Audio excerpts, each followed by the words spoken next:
Kyrgyzstan. In the highlands of Kyrgyzstan वक्त का तायु महीने के कैलेंडर से नहीं होता।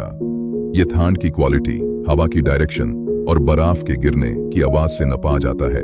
हर मौसम बस ऐसे नहीं आता, ये अपने आप को थोपता है, रोजमर्रा की जिंदगी की सोच को तब्दील करता है। जियोलॉजी की बेरहमी और सदियों से सनवारा गया सिस्टम की निशानी है। जब रास्ते बंद हो जाएं और वादियां खामोशी से भर जाएं, तन्हाई अपने आखिरी शक्ल को पाती है। बर्फ हर रास्ते को ढक देती है और हर यूएफक्यू को एक सेफ्ट सतह में तब्दील कर देती है, और दुनिया एक अकेले फील्ड के ढांचे के अंदर सिमट जाती है। नहाने का तस्वुर सिर्फ गर्मियों के महीनों के लिए होता है, और इन हालात में ये बदबू खुद बचने की निशानी है, क्योंकि यहाँ लकड़ी एक रिसोर्स नहीं बल्कि एक नामुमकिन चीज है। बच्चों को फ्रोजन स्ट्रीम से बर्फ तोड़ने भेजा जाता है, एक ऐसा काम जो रोज की बुनियाद पर दोहराया जाता है। आगे बढ़ने से पहले कमेंट में जरूर बताएगा कि आप यह वीडियो कहां से देख रहे हैं, और चैनल को सब्सक्राइब और लाइक भी जरूर कीजिएगा।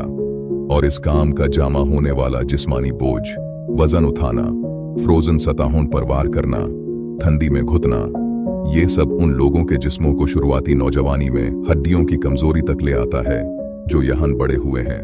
ठंड इज़्न नहीं मांगती, यह बस आ जाती है, और सिर्फ ये सवाल होता है कि क्या तैयारी काफी थी।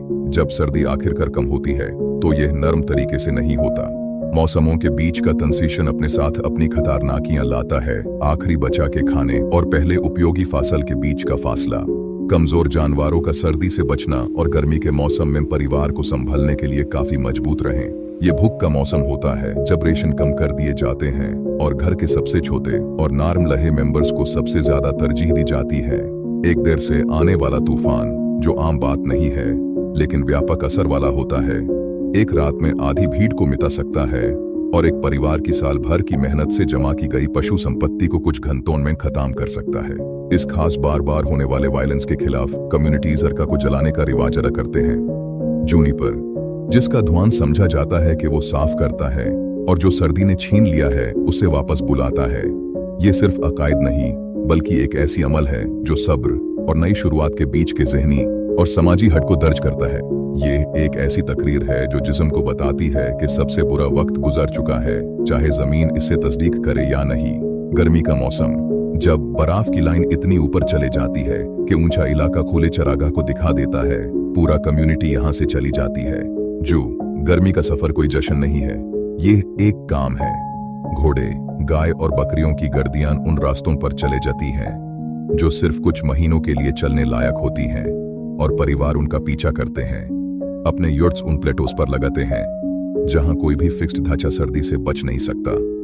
हाईलैंड एयर में न कोई रास्ते होते हैं, न क्लिनिक्स, न स्कूल्स जैसे इंस्टीट्यूशनल सेंस में। यहाँ सिर्फ खुला आसमान और घास होती है जो जानवरों को अगले सर्दी तक जीने के लिए खाना पड़ता है।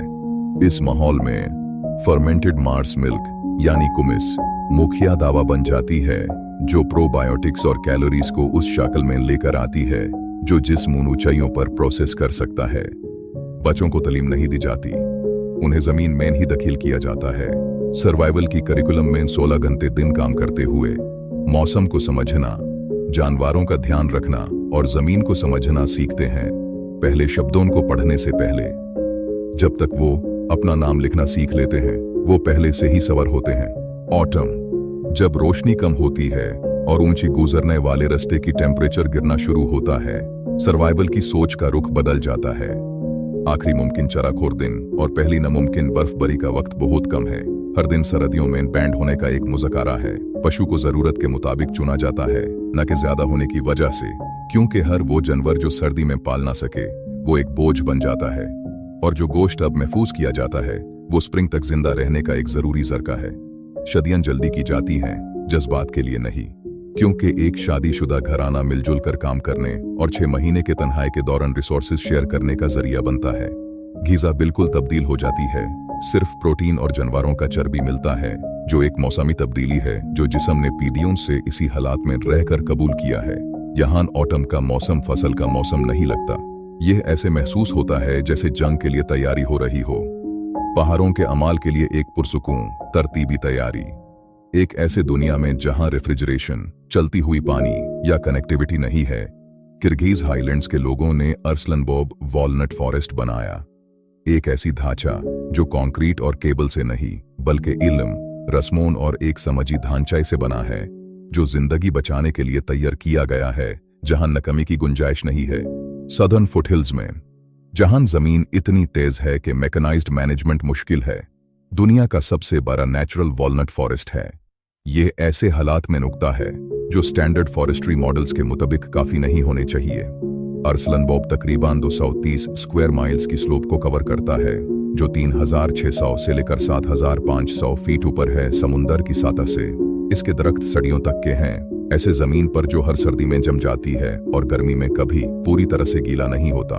ऑटम में दरख्तों की छतरी एक हिलाती हुई सनात बन जाती है, सुनहरी और अंबर के रंगों में। जो अखरोट गिरते हैं वो रास्ते पर गिरते हैं जो हर नस्ल के लोगों के पांव से धीरे धीरे स्मूथ हो चुके हैं। जेनेटिक एनालिसिस के मुताबिक ये दरख्त उन असल जंगली आबादियों में शामिल हैं जहां से दुनिया के उगाए गए अखरोट आते हैं। इसका मतलब ये है कि दुनिया के किसी भी कोने में खाया गया अखरोट इन किर्गिज पहाड़ों की नस्ल से गुजारता है। अन कम्युनिटीज के लिए जो नस्लों से इस जंगल को इनफॉर्मल कलेक्टिव एग्रीमेंट्स के जरिए संभलते आए हैं, फसल कोई रिवाज नहीं है, ये घर के मकसूद है। दरख्त तस्वीर नहीं है, ये बजट है।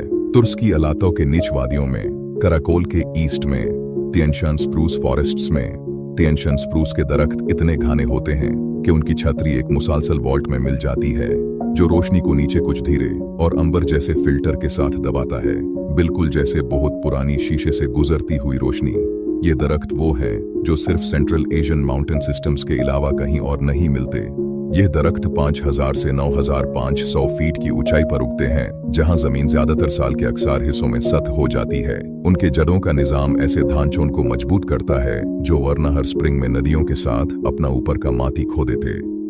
अब जो कुछ दरख्त खड़े हैं वो उस वक्त भी खड़े थे जब सिल्क रोड के कैरावान उनके ऊपर से गुजारते थे। यह दरख्त जो इतनी लंबी और कदीम तरीन तारीख का हिस्सा है, हर गुजारते वक्त के साथ अपनी कहानी सुनाते हैं और आज भी उनकी शानख्त उनके मुस्तकबिल से जुड़ी हुई है। अगर आपको मेरी ये वीडियो पसंद आए तो इसे लाइक और सब्सक्राइब जरूर कीजिएगा और कमेंट्स में अपनी राय का इजहार जरूर कीजिएगा। शुक्रिया।